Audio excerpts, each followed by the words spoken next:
好了，各位亲友好，我们开始今天的分享啊。先分享刘淑林同学的一个体会哈。他说李老师好，他说感恩遇见哈，让我在若存若亡的状态中辨析生命，审视自我，向着光明靠近再靠近。说刘老师接下来的话不知道对不对哈，说当我走上正路的时候，因为过去呢曾经有一段不是很好的这样一个经历了哈。他说接下来的话不知对不对，当我走上正路的时候，增加的智慧和勇气让我看清并离开泥潭，就过去的泥潭。当你走上正路的时候，你自然就离开泥潭了哈，抛掉笼罩我、攫取我的那团黑能量，就过去那个不好的能量，就把它抛掉了。当你走上正路的时候，所谓正气存内，邪不可干说得很好说虽然现在还有余气余恨，成渣不时会泛起，但清爽与安宁已驻心底。就对自己呢，有时候当然我们需要要求很严格是立刻就把那些不好的东西放掉。但如果有余气有余恨的时候，你要去接纳它，也接纳自己还会有这样的一些过去所谓他说的余气余恨沉渣也不时会泛起，但都没有关系。只要你走到正路上了，正气在里面了，那些东西自然而然的就会不知不觉消散掉。因为你看你讲的清爽与安宁已驻心底，说感觉生活是美好的，生命是宝贵的做着一件件小事很充实，说感谢老师所以我们在传统文化我们讲那个修心的过程当中，不是说我一学了这个传统文化就立刻一切都就万事大吉了，那还不是这样。有的时候你再往正路上走，正气在不断的培养的时候，就好像那个邪气它还在不时的侵扰自己，这是很正常的。正气好像在不断斗争一样，那谁和谁斗争呢？其实还是自己心里面自己和自己斗争，自己过去的那些东西，就过去也或者说过去占有你生命的那个东西，他不想立刻就交权他不想立刻就我走了就把这权利交给那个正气，他还在不时的跟你进行拉锯战。所以这时候要靠你的定力了，只要坚定信心，定住自己，这些都没有问题一定会越来越好的。那么今天要讲的这个内容就是说，每一个瞬间选择不反应，就每个瞬间选择，像上次我们就分享了说功夫在哪儿，当然他在说你一站站多长时间，一坐坐多久，定能定多长时间，更重要的在每一个瞬间。那每一个瞬间你选择正念，那么不知不觉的你正气就培养起来了培养起来了。那我就想如果说我们修行，我们做任何事情，不是你做一个工程也好，做什么也好，你要从大的方面有个布局，然后还得一步一步的落实到最小的那一个部分。你建一套房子，你落实到最小的，你要选材料，要干什么做设计等等。说如果把修行拆解到一个最小的单位，就像把一个物质拆解成一个分子或者到一个原子的时候一样，就不能再分到一个原子了，那它会是什么呢？就拆解到最小的那个单位。你修行是一个大的事儿，你一个一个最小的由什么来组成的呢？我觉得它不是1个小时或几个小时的静坐，也不是说你念1万声的佛号，不是任何可以用时长数量来衡量的东西。那最小的所谓原子时刻，我把它叫原子时刻，它小到几乎看不见，却重到足以决定你的一生。那是什么呢？就是在那个念头将起未起，情绪将发未发，言语将出未出的那个瞬间。那个瞬间什么呢？你选择不反应，就是那个原子时刻就在那一个瞬间，而那个瞬间你选择不反应。当然这个不反应大家待会儿会讲什么样的不反应那首先我要说一点就是我们生命当中当遇到事儿的时候，在很多瞬间的时候总会有一个东西出来。一个什么东西呢？它叫抢先者，它总会抢先的出来。你想想有没有这样的体验你比方说和家人聊天呢，对方一句话刚说完，一句带刺儿的回击啊，已经从你嘴里面冲出来了啊。他说一个什么事，咚你就冲出来了，你就反驳去了。他说一句话，你马上一个刺儿去了。你话一出口，你才愣住，哎呀，我怎么又这样了？哎呀，说这话，其实你说出那话了之后，马上你就觉得，哎呀，有点后悔了。那怎么就说出来了？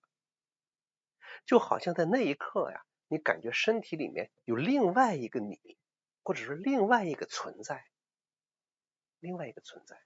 这个存在是干什么？它抢先，它比你更快，比你更熟悉这条路的每一个弯道，每一个角落，它就可以出来。叫赛车手，他比你更快，他也不需要思考，不需要选择，甚至都不需要你的同意，啪，一句话就说出来了。我们过去讲那个反应，它反应出来了。它就像一台设定了程序的机器，条件一满足，立刻启动精准迅猛，毫不犹豫的就把那个刀的地捅出去了。我想问各位亲友哈，你身体里面有没有这个抢先者？他总是抢在你的觉知之前，抢在你之前，把那个恶气冲出去。那这个抢先者是谁呢？其实就是你的习气啊，我只是用不同的方式来说同样一个问题。你养成那个习气，习惯性的啪就出来了，那就那个东西的抢先。抢先干什么？表达他的那种想法。其实不是你冷静之后，然后你的那个愿望，但你养着这个抢先者，你对他有觉知，那就是很好的进步了。但绝大多数没有觉知，就把那个抢先者当成谁？就当成是他自己了。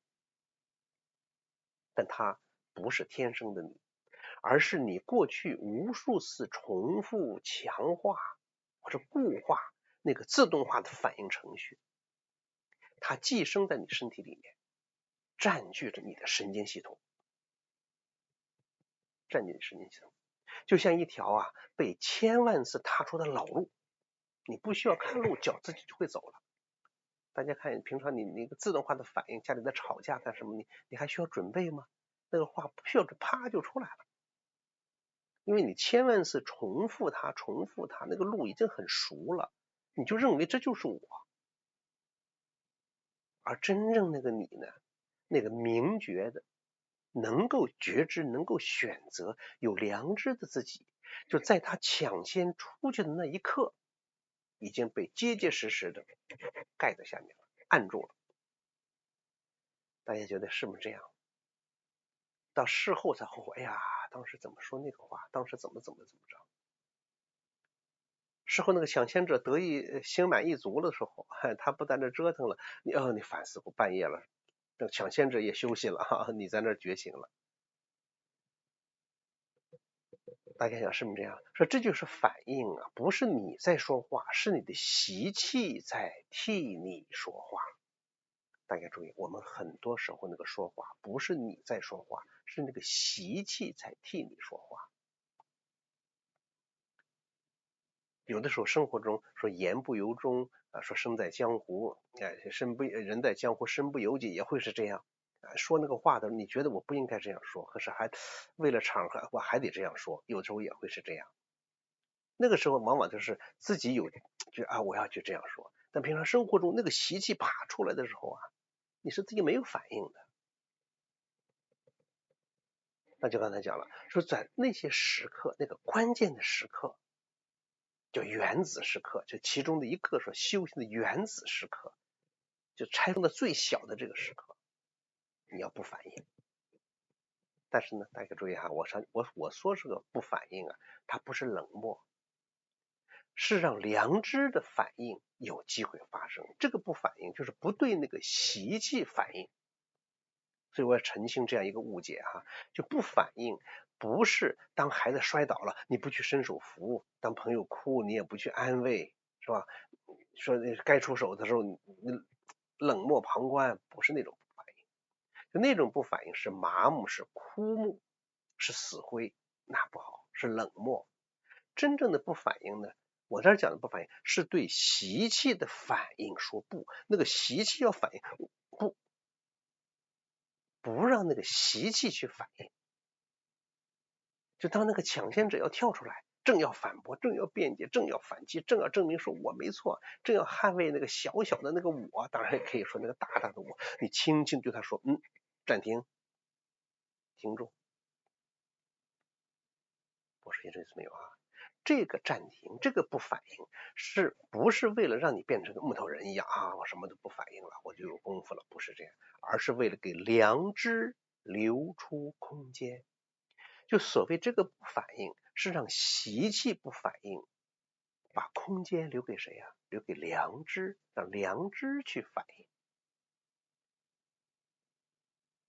说清楚啊，这个不反应不是麻木不仁那个不反应，就是对你的习气内在的来讲，不让那个习气去反应，不反应，让那个良知反应。它良知反应它就不一样了。大家注意啊，你比方说习气的反应是你错了，我是对的。那良知的反应是什么？哎呀，这个事儿我也有责任。那反应就不一样了，事情处理的结果也就不一样了。那习气的反应是你凭什么这样，或者他凭什么这样？良知的反应就是什么？哎呀，他可能也很不容易，他一定也有一些事情发生了。哎呀，家里或者说怎么样，他有什么事儿发生，你就变得去理解他了，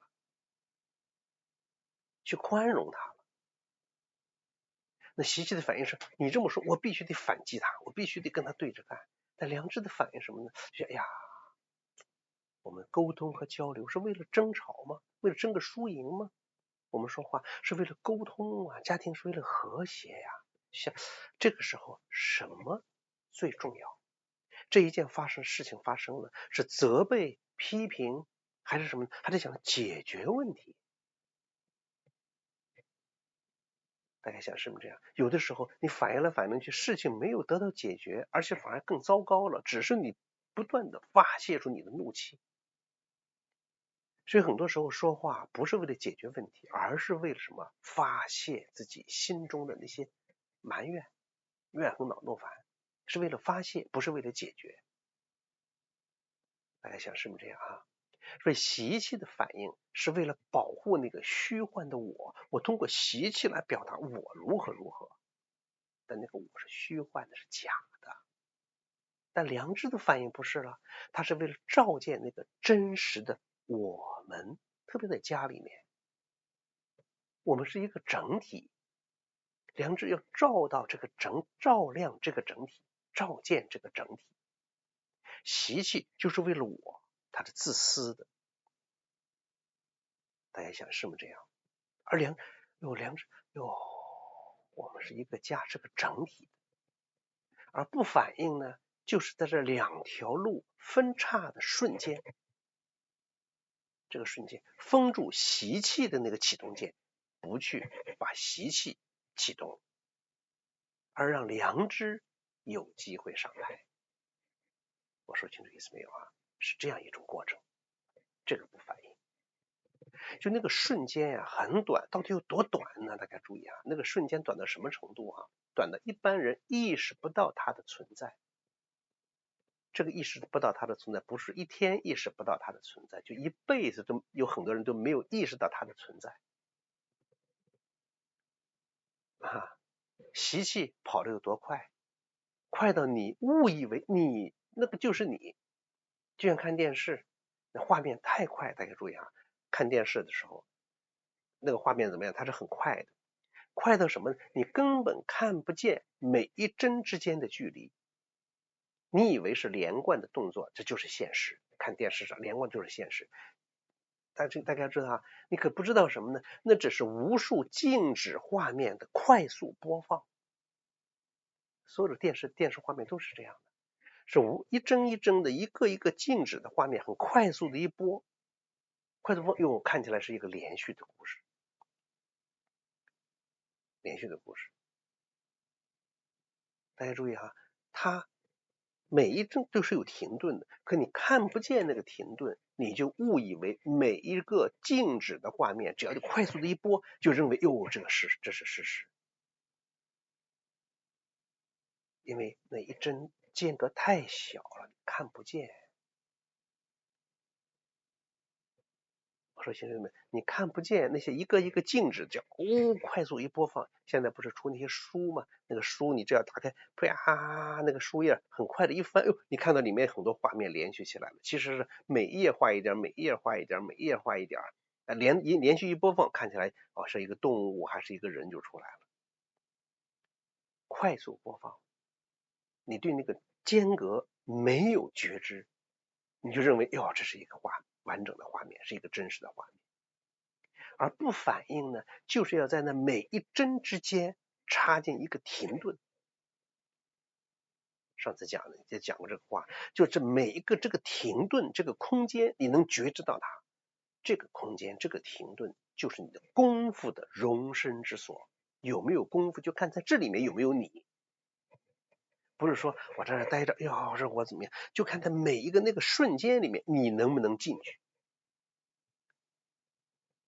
你能不能进到那个每一个小小的空间里，那是功夫。我说清楚意思没有啊？说一开始呢，它短到几乎为零，你总是在话已经说出来了，事儿已经做错了之后才懊悔，刚才怎么那样？我要是如何如何，大家说是不是啊？这个刚才就是你错过的那一刹那，那一帧，你没插进去那个空间。慢慢的练习久了之后啊，这个刚才就会逐渐靠近现在，从画后觉到画中觉，再到画前觉。画后觉说了话之后，觉得不太对，现在正在说的话又觉得不对，我停下来不说。再到画前觉，刚要说画前，我觉得这是个不对，我不说。我说清楚意思没有啊？过去不曾也举过这样的例子，就好像是大象一样，一头大象来了，大象走了之后知道，刚才来一头大象。大象在这跟前就知道，大象来了。大象刚要露头，这大象来，不让它出来了。那过去用大象做比喻是什么意思？大象很重很大呀，就说明这个功夫不是那么容易练的，要练出来，但你也练了很好的功夫。那么事后觉、事中觉、事前觉，终于有一天，当对方或者是谁说一句话，那个熟悉的条件反射刺激到来的时候，你感觉到那个抢先指正要启动那个抢先，而你轻轻的按住他的肩膀，你别动了。你刚要这一个刹那我带着了，这个很短的这个空间我进去了，那个真正的我进去了，有觉知的我进去了，或者觉知之光照进了每一个细小的空间。那一刹那你不说话，不是因为无话可说，而是你看清了此刻无论说什么都是从你那个狭隘的我里面出来的。你有觉知了这是那个习气出来了，你这时候说那习气在那搅和，对吧？那个偏执的我、狭隘的我能说出一个很完整圆满的话吗？好，你不让你习气说话，你不反应了。大家注意，你不反应，因为你选择让更高的智慧来接管。这个更高的智慧不是外面来的更高的智慧，你本身就有那个更高的智慧，所谓本自具足。你有那更高的智慧，也有那个低维的智慧。你没有觉知的时候，就会让那个低维智慧接管你的生命。现在我不反应，选择让那个更高的智慧来接管。所以我们每一位朋友就应该在家里的每一次对话当中练习这个瞬间。也可以说，这种练习的最佳的场所、最佳的道场就是家里边。说为什么？因为家人最了解你的痛点。大家想是不是？他们知道哪一句话能精准的戳中你的习气开关。你看家人说总是拿那个最痛的地方说你，他们无意中说的话，可能恰恰是你修行路上最好的当头棒喝。你在单位里面可以伪装的很好，因为同事他不关心你的软肋，对吧？他也可能也不知道你的软肋，在陌生人面前可以保持风度，因为没人会在意你的脾气。你完了吗？哎呀，应该不会在乎的啊。你吵着，哎呀，说你别人就说，哎呀，那个人怎么这样？大不了就不理你了。但家人老在一块儿啊，在家里面你无处可逃啊，对吧？就那个抢先者就是在你的家里面最放松了嘛，在外面你要去装啊。你要去表现得很好啊，在家里面你最放松、最不设防的时候，一次一次的这个习气接管你的生命。大家想是不是？所以如果你在家里面练习不反应，那你就没有什么地方练不成了，真的是这样。说下一次当那句熟悉的让你瞬间上火的话再响起的时候，一定要暂停，哪怕只有0.1秒、1秒钟，哪怕只是做一个深呼吸，我再去说话，再去反应，再去回应，哪怕把到嘴的那句话咽下去，换成一句什么呀？让我再想想，就这么一点点的暂停，1秒钟的暂停，就是你从习气的这个奴隶变成生命主人的开始。大概想是不是这样？习气挖出来了，你成他的奴隶了，你的生命被他占有了。现在你从习气的奴隶变成生命的主人，就你做主了，成为你的主人的开始了。所以不反应是干什么？它是为了更深刻的反应。那有人，比方说有人会担心哈，你不反应是不是没有立场啊？会不会被别人欺负呀？不会，因为这个不反应啊，它不是放弃反应，而是呢放弃被习气驱动的反应，选择被良知驱动的反应。良知驱动的反应往往更有力量。更有力量，因为什么呢？良知的反应，它不需要音量来证明自己，那个习气需要音量，跟着喊，他也不需要气势来压倒对方，哇，好像要气势把别人怎么样了，他也不需要赢来获得满足，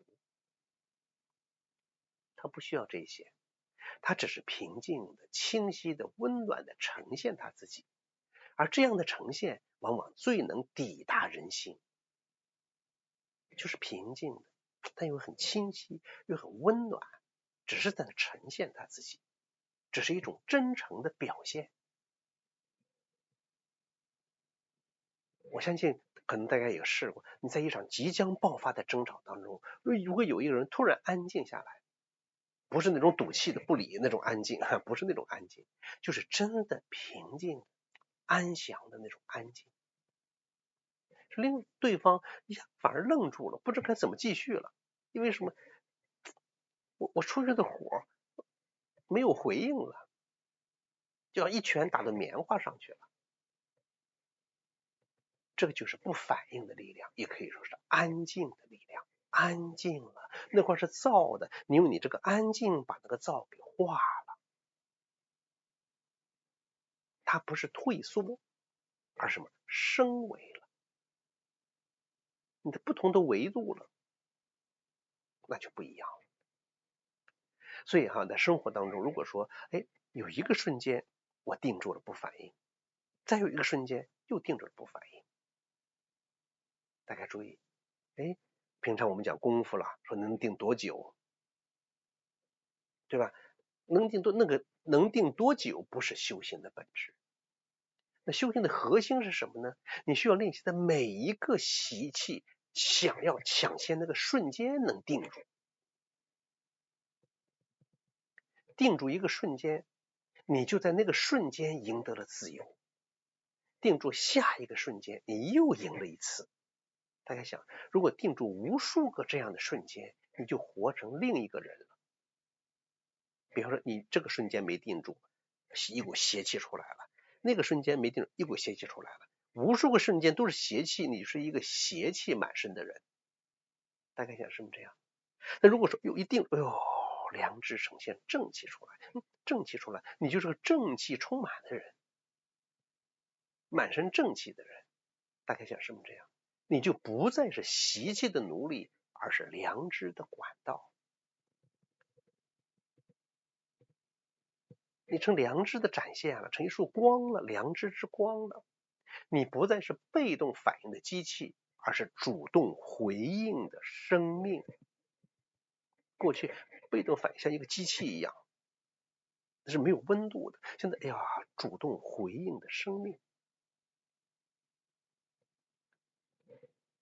所以我就把这个瞬间修行中的每个瞬间给它拎了出来，希望让我们看到这些瞬间。它太短了，短的一般人视而不见，但是它太重要了，重要到决定我们是谁，我们的生活会怎么样。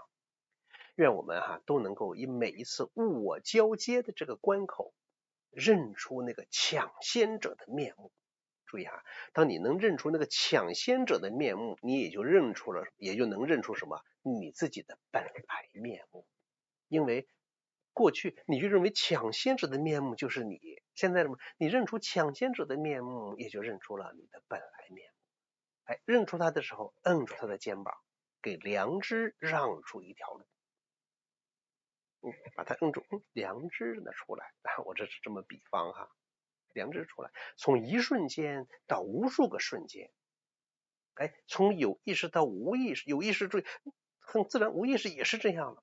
从刻意的练习到成为什么？成为本能，这条路才是真正的修行。所以今天跟大家分享的这个内容就是其实昨天我们也讲了一些，就是每一个瞬间，这真是太重要了，太重要了。那这每个瞬间在哪儿就在生活当中。说修心其实就是生活，生活也在修心。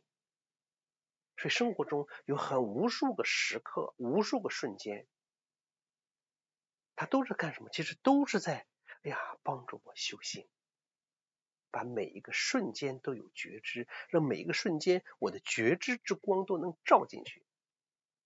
那每个瞬间觉知之光都照进去了，那无数瞬间连起来，你不就成了光了吗？成了觉知之光了。那生活中你就成了光，你的生活就一片光明。好了，我们就分享到这儿，我们现在继续来锻炼来好，来站起来好，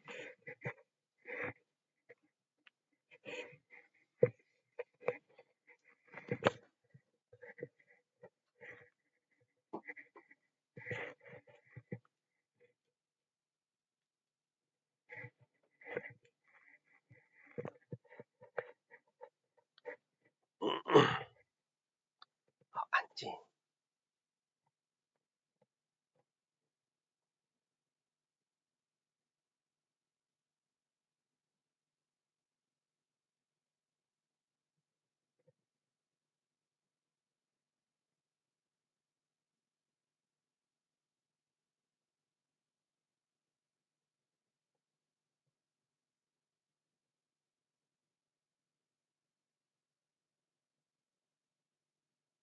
脚分开，成后8字。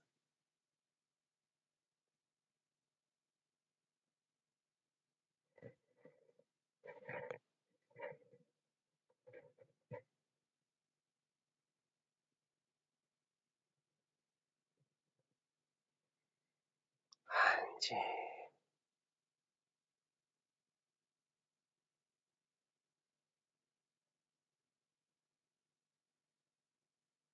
两臂慢慢上抬。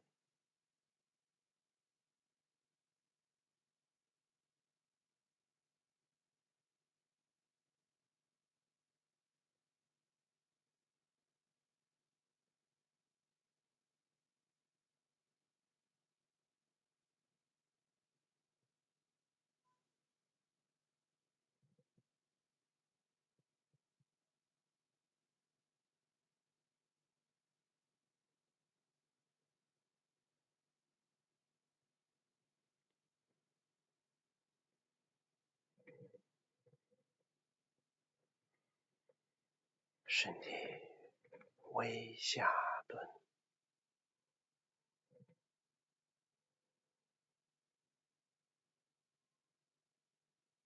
安静。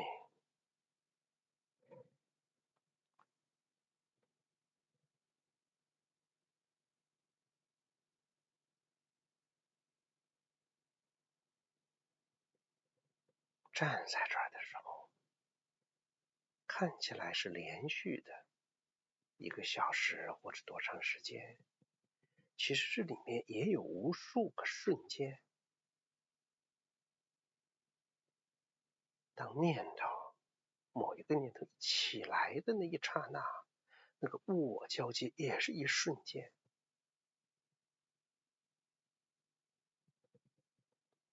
对它不反应，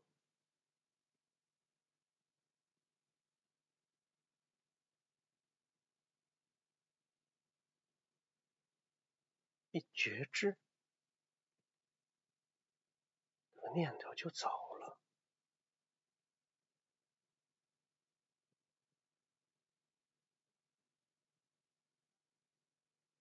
你就没有跟着念头跑，就回到了觉知，觉知之光就进入了那个瞬间，进入了生命之中。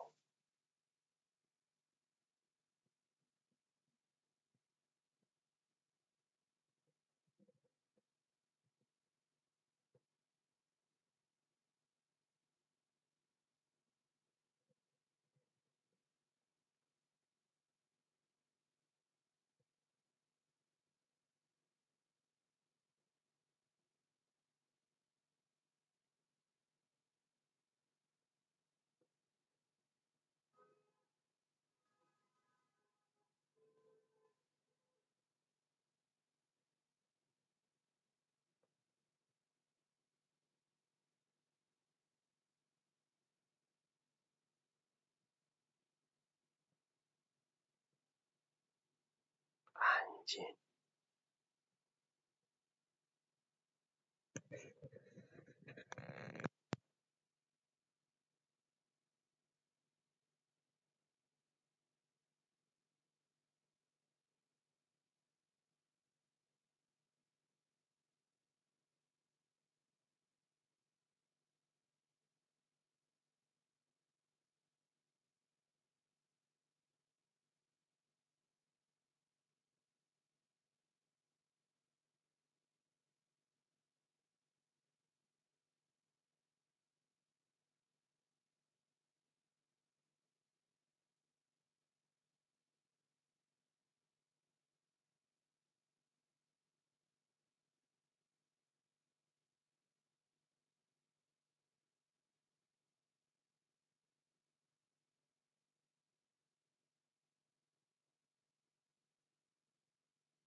静，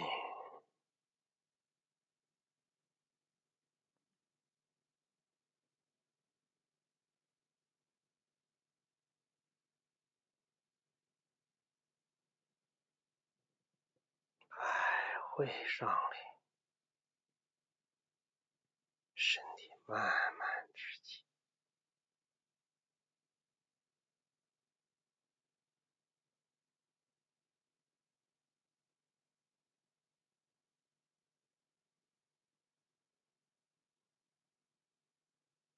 脚慢慢合拢，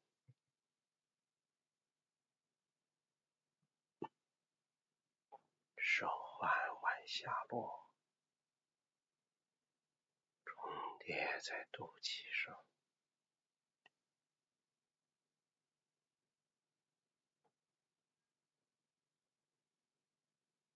静养。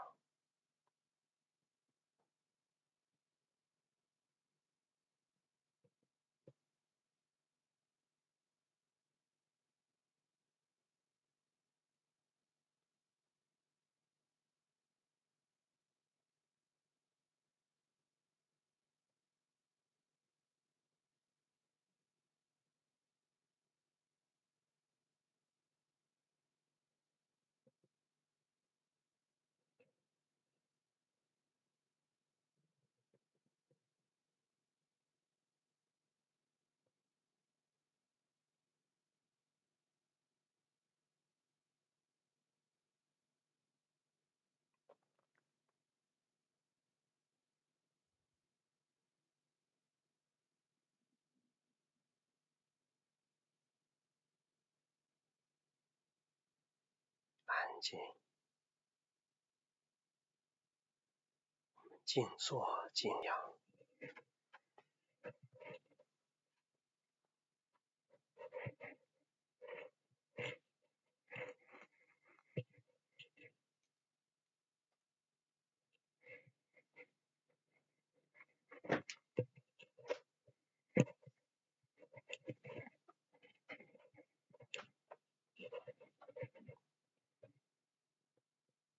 安静，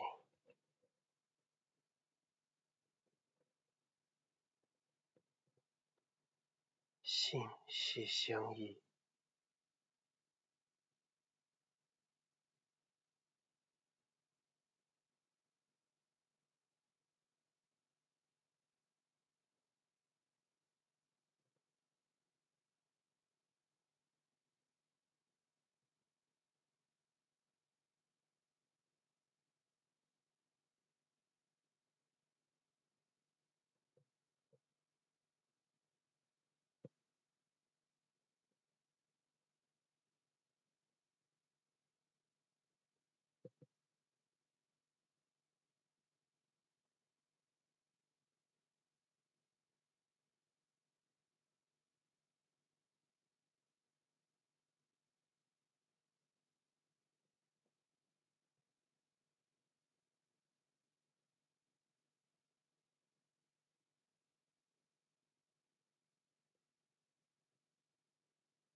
无论是打坐还是站桩，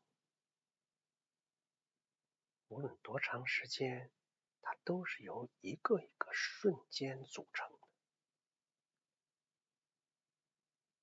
在每一个所谓有杂念的那个间隙，那个瞬间有觉知，在所谓每一个心烦的瞬间有觉知，所谓每一个酸痛的那个瞬间有觉知。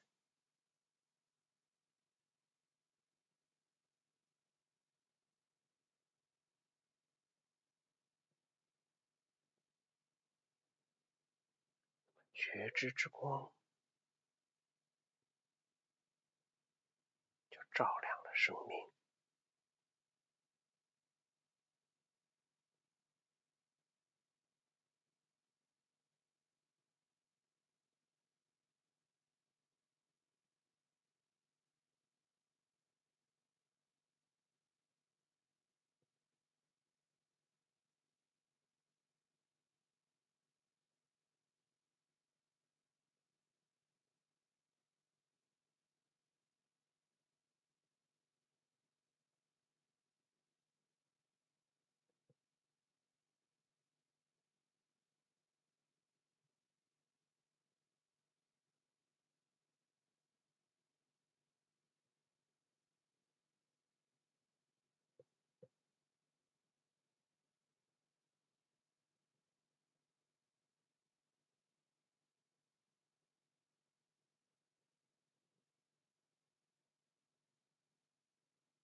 大家可以静静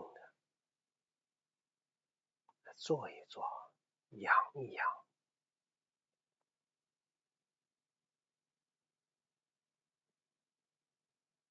我们今天的分享就到这儿，谢谢大家。